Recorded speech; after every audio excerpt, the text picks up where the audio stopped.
ગુજરાતમાં ખેડૂતોના પ્રશ્નોને વાચા આપવા માટે કોંગ્રેસે ખેડૂત જનાક્રોશ યાત્રાનો પ્રારંભ કર્યો છે।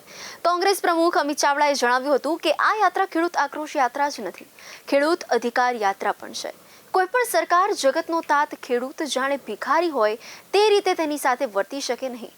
માવઠાનો માર ઝીલનારા ખેડૂતોને સહાયની કે રાહત પેકેજની લોલીપોપ નહીં ચાલે, તેને તેનો હક આપવો પડશે। કોંગ્રેસની ખેડૂત આક્રોશ યાત્રાની આગેવાની અમિત ચાવડા કરી રહ્યા છે। તે સૌરાષ્ટ્ર 11 જિલ્લાનો પ્રવાસ ખેડશે। કમોસમી વરસાદની કે માવઠાની સૌથી વિપરીત અસર સૌરાષ્ટ્રના ખેડૂતો પર પડી છે। તેમનો ઊભો પાક ખતમ થઈ ગયો છે। તેમની બધી જ મહેનત પર પાણી ફરી વળ્યું છે। તેમને ખાવાના સાંસા પડી ગયા હોય તેવી સ્થિતિ સર્જાય છે। હવે તેઓ બીજા દિવસે ખાશે શું તેવી સ્થિતિ છે। તો બીજી બાજુ સરકાર સર્વેમાં વ્યસ્ત છે, તેથી જ કોંગ્રેસે ખેડૂતોનો અવાજ બનવા માટે ગીર સોમનાથ જિલ્લાથી ભગવાન સોમનાથના દર્શન કરી ખેડૂત આક્રોશ યાત્રા શરૂ કરી છે। સમગ્ર ગુજરાતમાં જે કમોસમી વરસાદ થયો છે ને એના કારણે જે ખેડૂતો આર્થિક રીતે પાયમાલ થયા અને આ પહેલી વખત નહીં પણ છેલ્લા 5 વર્ષમાં જોઈએ તો ક્યારેક કમોસમી વરસાદ થાય છે, ક્યારેક અતિવૃષ્ટિ થાય છે, ક્યારેક પૂર આવે છે અને ક્યારેક સરકારની ખોટી નીતિઓને કારણે, ખોટા વહીવટને કારણે, ભ્રષ્ટાચારને કારણે ખેડૂતો આર્થિક રીતે પાયમાલ થાય। અને હવે પરિસ્થિતિ એટલી હદે વણસી ગઈ છે કે દ્વારકામાં ખેડૂતે આત્મહત્યા કરવી પડે છે, ગીર સોમનાથ જિલ્લામાં ખેડૂત આત્મહત્યા કરે છે અને જો સરકાર તરત મદદમાં નહીં આવે તો આખા ગુજરાતમાં ખેડૂતો આત્મહત્યા કરવી પડે એવી પરિસ્થિતિનું નિર્માણ થયું। કારણ કે એક તરફ ખેડૂતો કુદરતી આફતથી પરેશાન છે, એક તરફ સરકારની મદદ નહીં મળવાને કારણે લાચાર છે અને ચારે તરફથી ભીષમાં આવ્યા છે। ત્યારે ખેડૂતોનો જે આક્રોશ છે, જે તકલીફ છે, જે દર્દ છે, પીડા છે, એને વાચા આપવા માટે કોંગ્રેસે આ જનાક્રોશ યાત્રાની શરૂઆત કરી છે। અમિત ચાવડાએ જણાવ્યું કે કોઈને પણ થાય કે અમે મત માટે આ બધું કરી રહ્યા છે, તો મારો જવાબ છે કે હાલમાં ક્યાં કોઈ ચૂંટણી છે? વિધાનસભાની ચૂંટણીને તો હજી 2 વર્ષ કરતાં પણ વધુ સમયની વાર છે।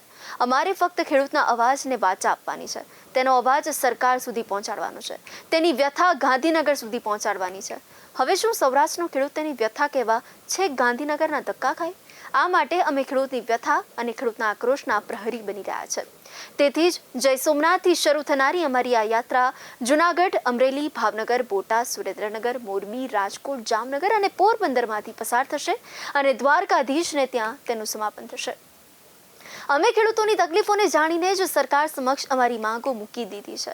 આ માંગો છે ખેડૂતોને તાજેતરમાં થયેલા કમોસમી વરસાદમાં પાકને થયેલા નુકસાન માટે સ્પેશિયલ સહાય પેકેજ આપવામાં આવે, ખેડૂતોનું સંપૂર્ણ દેવું માફ કરવામાં આવે, પાક વીમા યોજના શરૂ કરવામાં આવે, ખોટી જમીન માપણી રદ કરવામાં આવે, જમીન સંપાદનના નામે ખેડૂતો પરના અત્યાચારને રદ કરાય, ખાતર બિયારણના કાળા બજાર બંધ થાય અને તેની તંગી ન થાય તેવી વ્યવસ્થા સર્જવામાં આવે। તેમાં પાકને થયેલા નુકસાન માટે ખાસ સહાય પેકેજ તો અમારી મુખ્ય માંગ છે। તેમણે કર્ણાટક, તેલંગાણા, હિમાચલ જ્યાં જ્યાં કોંગ્રેસની સરકાર છે ત્યાં તેમણે ખેડૂતોનું દેવું માફ કર્યું છે। વર્તમાન શાસક પક્ષના ખેડૂતોના હામી બનવામાં કેમ ચૂંક આવી રહી છે? તેમની પાસે બધી જ સત્તા છે, ખેડૂતોનું દેવું માફ કરતા તેમને કોણ રોકે છે? અમે જ વર્તમાન શાસકોને કહીએ છીએ કે ખેડૂતોના હામી બનો, અમે તમારી સાથે છીએ। અમે ખેડૂતોની જે માંગો રજૂ કરી છે તે સરકાર પૂરી કરી દે તો પછી તો આંદોલનની વાત જ ક્યાં રહે છે? આ બધી માંગ કંઈ કોંગ્રેસ પક્ષની માંગ નથી, ખેડૂતોની વર્તમાન સ્થિતિની સમીક્ષા કરીને તેની મુશ્કેલીને રૂબરૂ જઈને જાણીને રજૂ કરવામાં આવેલી માંગ છે। આ ખેડૂતને પીડતા પ્રશ્નોની વાત છે, તેને અમે માંગના સ્વરૂપમાં રજૂ કરી છે।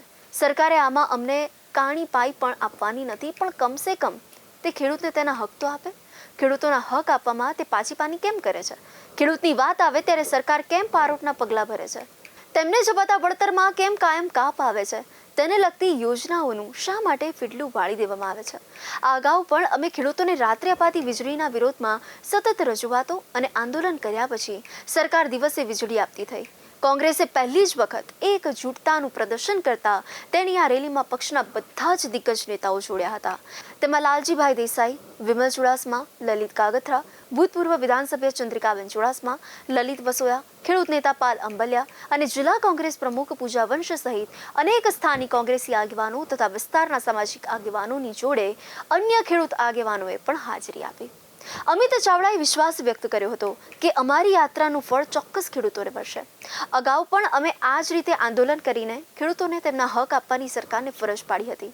અમારી આ યાત્રા પૂરી થશે ત્યાં સુધીમાં સરકાર સહાય પેકેજ જાહેર કરશે તેવો અમને વિશ્વાસ છે અને નહીં થાય તો ખેડૂતો માટે આંદોલન કરવા માટે કોંગ્રેસ તૈયાર છે.